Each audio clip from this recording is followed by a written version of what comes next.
जहां पर कांग्रेस विचारधारा का व्यक्ति नहीं है। सपनों का सौदागर आया, उसने सपने दिखाए, लोग उस सपनों में बह गए।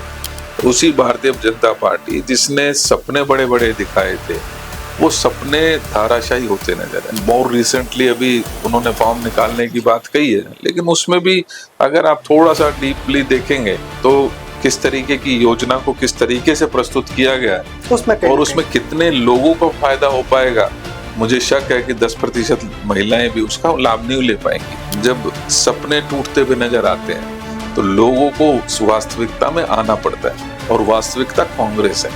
दिल्ली बहुत बदलने वाली थी, लेकिन दिल्ली बदली नहीं, बद से बदतर होती जा रही है। इसको आप अपने नजरिए से कैसे देखते हैं? ये जो भारतीय जनता पार्टी है, वो किसी भी प्रकार से ना तो वो देश हित में है और ना दिल्ली के हित में है। वो देश को बांटने की कोशिश करती है। कुछ चंद लोगों को बेनिफिट देने के लिए इस देश को नीलाम कर देना। कौन ऐसा व्यक्ति था कि बच्चों के ऊपर, नादान बच्चों के ऊपर पैलेट गन की चलाने की इजाजत दे रहा था? कौन वो व्यक्ति था जिसने इन महिलाओं के ऊपर अत्याचार करने का खुली छूट दिल्ली पुलिस को और जो पैरामिलिट्री फोर्सेस थी उनको दी?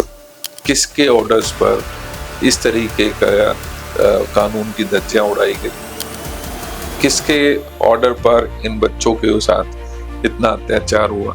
आप जितना कोशिश करेंगे कि इस देश को कांग्रेस मुक्त कर दें, उतना ही ज्यादा मैं मानता हूं कि कांग्रेस जो है और मजबूत होकर निकलेगी। आपने देखा यमुना की सफाई के नाम पर जब छठ मैया का पूजा करने का समय आया तो प्रधानमंत्री जी के लिए स्पेशल अलग घाट बन जाते हैं। अब पानी भरता है तो आप चंद जो पुराने पॉइंट्स हैं वहां पर पहले से पंप लगाकर व्यवस्था कर देते हैं। लेकिन जब दिल्ली पूरी डूब गई, उन दिल्ली वासियों का क्या? ये दिल्ली जो है सिर्फ मिंटो रोड तक ही सीमित नहीं है, माफ कीजिए, बातें करने तक सीमित है। धरातल पर लाने की कोई प्रयास इस सरकार के द्वारा नहीं किए जा रहे। आखिर ऐसी क्या कमी कांग्रेस छोड़ गई थी और 12 वर्ष आम आदमी पार्टी छोड़ गई थी जिसमें इनको भरपाई करने में समय लगेगा? कांग्रेस के समय में 15 साल के आदरणीय शीला जी के समय में हर रोज नई फ्लाईओवर्स बनते थे। दिल्ली की मेट्रो ने स्वरूप लिया, हर फेज समय पे कंप्लीट होते थे। कांग्रेस की सरकार ने कुछ फर्जी काम किया था तो उनके खिलाफ कार्रवाई क्यों नहीं की?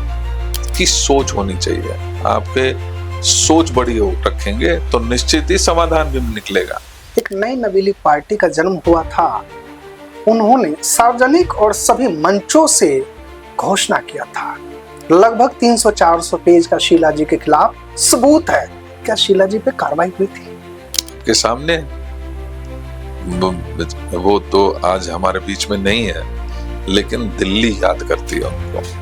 हर गली में सट्टा चलता है, हर गली में नशा बिकता है। तो जब ये जो नस्लें खराब की जा रही हैं, उसका दुख सबसे ज्यादा होता है। इनका ध्यान इतना ही है कि भाई बीजेपी के कौन है, कांग्रेस के कौन है।